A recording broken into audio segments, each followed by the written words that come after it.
Hello, BookTube. I've got a little mail for you here in the morning. There's probably more mail coming today. I've been a little disappointed in my mail hauls lately. I don't mind telling you. I'm sure you already know that. It's not just that there haven't been many Steve books, or any at all. There have been some mail hauls that were so lackluster, or so inflammatory, where some detail of the book or some detail of the author's bio just got me ranting, that I haven't even bothered to upload them. And I don't like that. I don't like that any more than you do. I love opening the mail with you. But I've got 3 packages here to start the morning. We'll see if maybe we can turn this around. I mean, there's those 2 considerations. And there's also the mail haul I did yesterday. I had lights blinking all over the camera saying you're running out of battery, you're about to die, we're all going to die. so I had to hurry through what might have been a nice ruminative mail haul. So we'll see if this can turn things around, or maybe later today there'll be more mail and we can see. Oh, fantastic. Okay. This is a debut novel. I believe. I don't want to, yes, okay. This is a debut novel, but it's not actually a debut. This author had a collection of short stories first. But it is a debut novel anyway. And this is something that intrigues me. This is The Son of Good Fortune by Leslie Tenorio. The collection of short stories is called Monstrous. And this comes out in July. Tackling immigration, the bonds of family, and how we become our most authentic selves, The Son of Good Fortune explores big ideas without ever losing sight of the small details that make you laugh out loud and break your heart.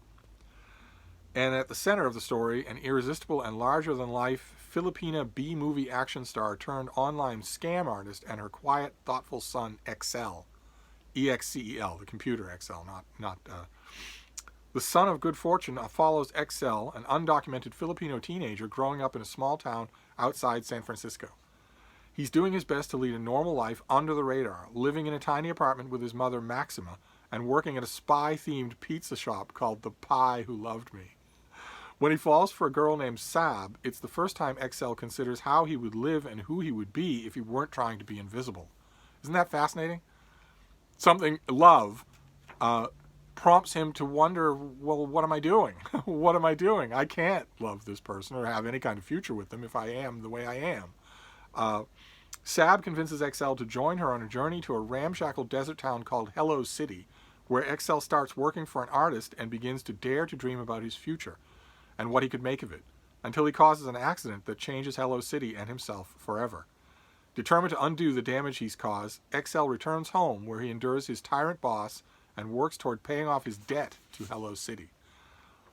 Desperate to make money faster, Excel turns to Maxima for help, and the two embark on her online scams, the biggest one yet. If they pull it off, Excel can reunite with Saab in Hello City and start planning for a future.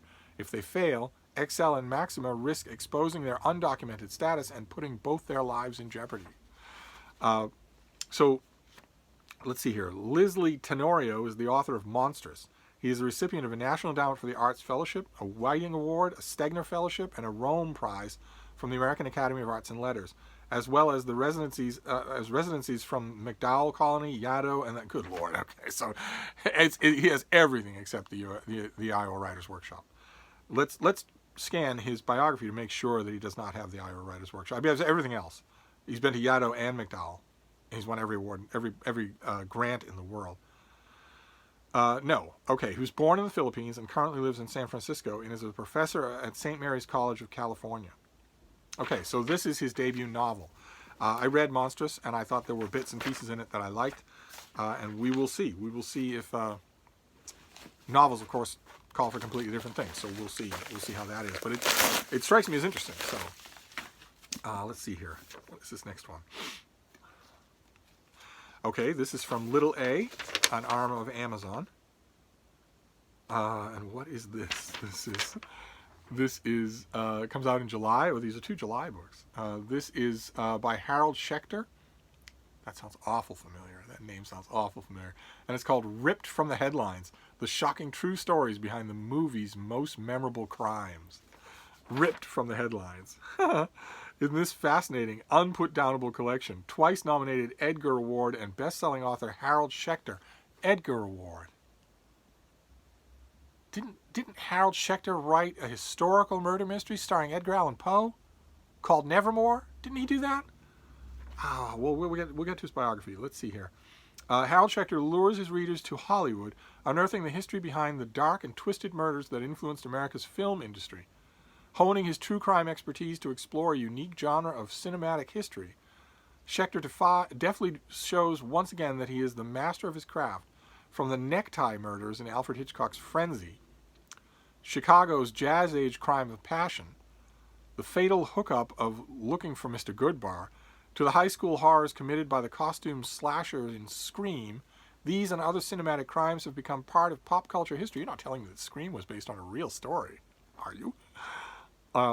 And each found inspiration in true events that provided raw material for our greatest blockbusters. Oh, wow. What a great idea for a book. So what's the reality behind Psycho, Badlands, The Hills Have Eyes, A Place in the Sun, Arsenic and Old Lace, and Dirty Harry? How did such tabloid-ready killers as Bonnie and Clyde, body snatchers Burke and Hare, Texas sniper Charles Whitman, nurse slayer Richard Speck, and Leopold and Loeb exert their power on the public imagination and become the stuff of movie lore? In this collection of revelatory essays, true crime historian Harold Schechter takes a fascinating trip down the crossroads of fact and fiction. Fantastic. Oh man, I want to read this right now, but it's July. I can't possibly justify reading a July book now. Oh man. All right, well, let's find out who he is. I want to see if I'm right. Harold Schechter is an American true crime writer who specializes in serial killers. Twice nominated for an Edgar Award, he is the author of nonfiction books Fatal, Fiend, Bestial, Deviant, Deranged, Depraved, The Serial Killer Files, The Mad Sculptor, and Man-Eater. Okay. He's a professor emeritus at Queens College and City University of New York, and is married to the poet Kimiko Han. Oh, okay. All right. Well, the pub sheet stresses his nonfiction credentials, but I could swear this guy also wrote a novel, at least one. I guess I'll have to look him up, because this is not going to tell me, I don't think. No, it does. Under fiction, Nevermore. And The Humbug, and, okay, yes, Nevermore. He wrote a novel called Nevermore, which starred Edgar Allan Poe, and was really good. It was like 90 years ago. All right, so, interesting. So, well, A, that is a fascinating premise, absolutely fascinating. But B, this is another well-known author. This guy has won all sorts of awards. He's had tons and tons of books. And he also has decided to go to Amazon, to go to little A for this book. And I'm always curious about that. I always wonder what the story is behind it, as more and more authors decide to do that. But anyway, let's move on to the third book here. This is our third and final book until more stuff comes. So let's see. Oh, okay. All right, great. This comes out in early March. It's going to be a $16 trade paperback.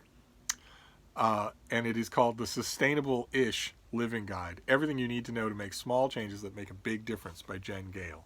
It's going to come out on recycled paper as a paperback original, and the pub sheet, you can't tell, but the pub sheet is on heavily recycled paper. It's not the usual gloss that we just saw on Amazon little A. Okay, so this comes out on March 10th, and it is a sustainable living guide. Let's see here. Jen Gale had a young family when she embarked on a make, do, and mend year. And she and her family vowed to not buy a single new thing in the 365 days that followed. What started as a challenge genuinely changed her life and encouraged her to pass on the message that changing your environmental impact doesn't mean radically changing your life. I would argue that even if it does mean radically changing your life, maybe your life could use a little radical change. If you want to save the planet, but your to-do list is already pretty long and you don't know what to do, the next step is after buying a reusable coffee cup. This book is for you. The book tells you exactly how to fit sustainable living into your life with tips, tricks, and cheats to make you more sustainable in every aspect of your life, from your home to what you wear, to what you travel and the parties you hold, to how you bring up your family, to how you eat, to how you clean, and so much more. This book is a collection of easy, doable, down-to-earth ideas and suggestions for everyone to help save the planet. Change your impact without radically changing your life, and figure out the small steps you can make that will add up to a big difference. Halo not included. And this, I love it that they printed this on rag stock paper. So what have we got here?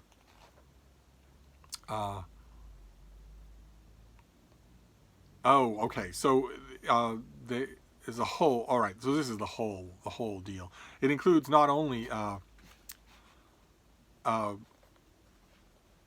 tips and stratagems and whatnot, but also tons of workspace and websites, so that you can. This is a portal to a lot of other stuff. Let's see here. 5 quick, sustainable-ish wins for food. Number 1, shop your cupboards. Spend a week or longer if you can shopping only for fresh fruit and veg and things like milk. For everything else, use up what is already in your cupboards and freezer. Not only will this save you some cash, it means there's no danger of things getting lost in the back of the cupboards and creating food waste. How much food like that do you have right now in your cupboards and in the back of your freezer and your refrigerator? Do you have stuff that you just haven't touched? Number 2 is eat less beef. Sub in lentils and beans for half the beef in stews and mince dishes, and swap out chicken for your roast. Number 3 is visit the Food, Love, Hate, Waste website. They have recipe sections where you can add in what leftover ingredients you've got, and it will generate some ideas for you. Number 4 is have at least one meat-free day a week or more if you can, and that's going to be a refrain that comes up. Because meat isn't only hideously unethical, it's also incredibly wasteful and expensive. So that's come up twice just in this one list. And then number 5, challenge yourself to throw away no edible food for as long as you can. Rustle up some banana bread from manky bananas, or freeze them until you have time.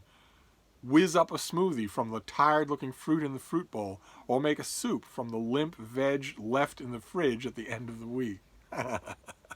Okay. All right, great. And it looks like all throughout this book, you are being urged, in addition to being more mindful of your waste, it looks like all throughout you are urged to consult other resources, and they're all in here. So this could be a really useful book. This is going to be a $16 trade paperback, and it comes out in March, so this is the closest that I have to something that I can just sit down and read. Although it's not going to be the kind of thing that you really read narratively. I don't know how much use I will get out of this. Probably a lot.